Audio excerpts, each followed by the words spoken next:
नमस्कार, एक बार पुनः स्वागत और अभिनंदन आपके अपने चैनल सृजन नवाचार में। मैं अर्चना शुक्ला कक्षा 4 की हिंदी की पुस्तक फुलवारी की कार्य पुस्तिका का पाठ 3 और पाठ 4 लेकर आई हूँ। जब मैं पढ़ता था, चित्र देखें और पहचान कर नाम लिखें। तो आपको यहाँ गांधी जी दिख रहे होंगे। मोहनदास करमचंद गांधी इनका पूरा नाम था और महात्मा गांधी। नीचे दिए गए शब्दों के अर्थ के साथ मिलान करना है, यानी जितने भी शब्द हैं वो सब अर्थ दिए गए हैं उनके हिसाब से आपको मिलान करना है। अप्रसन्न यानी नाराज, सत्यवादी यानी सत्य बोलने वाला, अनिवार्य जो टाला ना जा सके, गर्व, अभिमान, अरुचि, रुचि ना होना, बाइस्कोप यानी तस्वीर दिखाने का एक यंत्र हो। निम्नलिखित बातों से संबंधित अपने विचार लिखिए। यहाँ साहसी व्यक्ति लिखा गया, आपको अपना विचार लिखना है। जो हर परिस्थितियों का डट कर सामना करे वही साहसी है। पितृभक्ति, जो पिता का सम्मान करे और सेवा भाव मन में रखे वही पितृभक्त है। नियमित व्यायाम, नियमित व्यायाम से शरीर एवं मन स्वस्थ रहता है। अब यहाँ दिए गए शब्दों का विलोम शब्द आपको लिखना है, यानी अपोजिट उल्टा लिखना है। सभ्य का असभ्य, सत्य का असत्य, अन्याय का अन्याय, अच्छा का बुरा। निम्नलिखित वाक्यांश के लिए एक शब्द लिखें जो माता का भक्त हो, यानी एक शब्द में ही आपको मालूम चल जाए कि मातृभक्त का मतलब है जो माता का भक्त हो। जो असत्य बोलता हो यानी असत्यवादी। जो सत्य बोलता है उसके लिए एक शब्द है सत्यवादी, लेकिन जो असत्य बोलता है असत्यवादी। जो टाला ना जा सके अटल, सदा सत्य बोलने वाला यानी सत्यवादी। निम्नलिखित प्रश्नों के उत्तर दीजिए। गांधी जी के पिता का नाम क्या था? करमचंद गांधी। गांधी जी का जन्म कब और कहाँ हुआ था? तो गांधी जी का जन्म 2 अक्टूबर 1869 में पोरबंदर गुजरात में हुआ था। हरिश्चंद्र का कौन सा गुण गांधी जी ने अपनाया? सत्यवादिता का गुण। पाठ के संदर्भ में गांधी जी के बारे में मिलने वाली जानकारियों के आधार पर बॉक्स बनाते हुए शब्द जाल बनाएं। अब जैसे 2 आपको बताया गया है कि जन्म 2 अक्टूबर 1869 में, जन्म की जगह पोरबंदर। उनके पिता का नाम करमचंद गांधी था, पत्नी कस्तूरबा गांधी थी। गांधी जी वकील थे। मृत्यु उनका कब हुआ था? 30 जनवरी को हुआ था। जयंती 2 अक्टूबर को मनाया जाता है। मृत्यु का कारण उनकी हत्या थी। इस प्रकार से आप गांधी जी के विषय में जो भी आपको जानकारी है एक बॉक्स के रूप में लिख सकते हैं। अब यहाँ देखिए 8वें में महात्मा गांधी के जीवन से संबंधित तस्वीरें इकट्ठा करके चिपकाएं, यानी चित्र लीजिए आप और फिर यहाँ पर आप चिपका लें।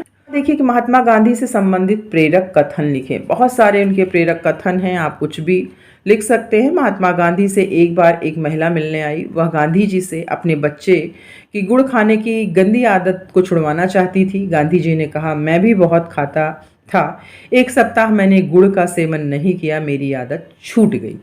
तो इस प्रकार उनका कहने का अर्थ ये है कि अगर हम दृढ़ प्रतिज्ञा ले लें कि हमें ये चीज़ नहीं करना है, या हम 1 हफ्ते या 8 दिन या 10 दिन उस आदत को छोड़ दें, तो शायद वो हमारे जीवन से हमेशा के लिए समाप्त हो जाती। विचार के साथ बोलने वाली गुफा के साथ उपस्थित हूँ। शब्दों के अर्थ लिखें। अब यहाँ असमंजस यानी दुविधा, अंदाज यानी अनुमान, तीव्र यानी तेज और खूंखार यानी हिंसक।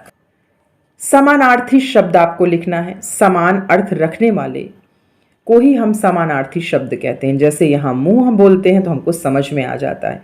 चेहरा बोलते हैं तब भी हम समझ जाते हैं मुंह की बात हो रही। शक्ल बोलते हैं, मुखाकृति बोलते हैं तो ये मुख के ही पर्यायवाची हैं। वन यानी जंगल, कानन अरण्य, चंद्रमा यानी इंदु, शशि विधु, धरती यानी पृथ्वी, धरा जमीन, तलाश यानी खोज, जांच या चाह, अंदर यानी भीतर, आंतरिक या अंतःकरण।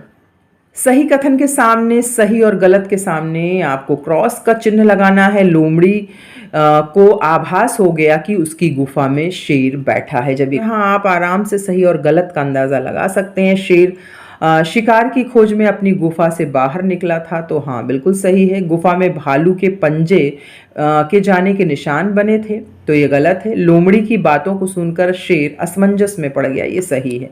कहानी का सारांश अपने शब्दों में आपको तो लिखेंगे कि एक जंगल में एक खूंखार शेर रहता था। एक दिन खाने की तलाश में वह लोमड़ी की गुफा में पहुंच गया।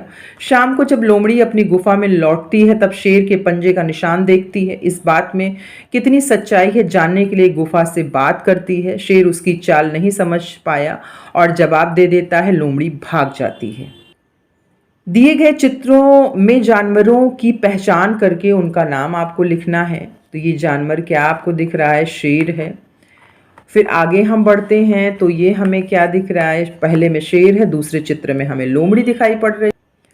दिए गए शब्दों में से सही शब्द को रेखांकित कर बॉक्स में आपको लिखना है। यहाँ पे चिन्ह ही लिखा जाता है लेकिन ये गलत है। यहाँ पे क्या होता है? चिन्ह होता है, यानी ह आधा होता है लेकिन न पूरा होता है। और यहाँ देखिए दर्शाया गया कि न आधा है और ह पूरा है, तो इसका शुद्ध रूप ये है। अब यहाँ दहाड़ कैसे लिखा जाता है? ये है।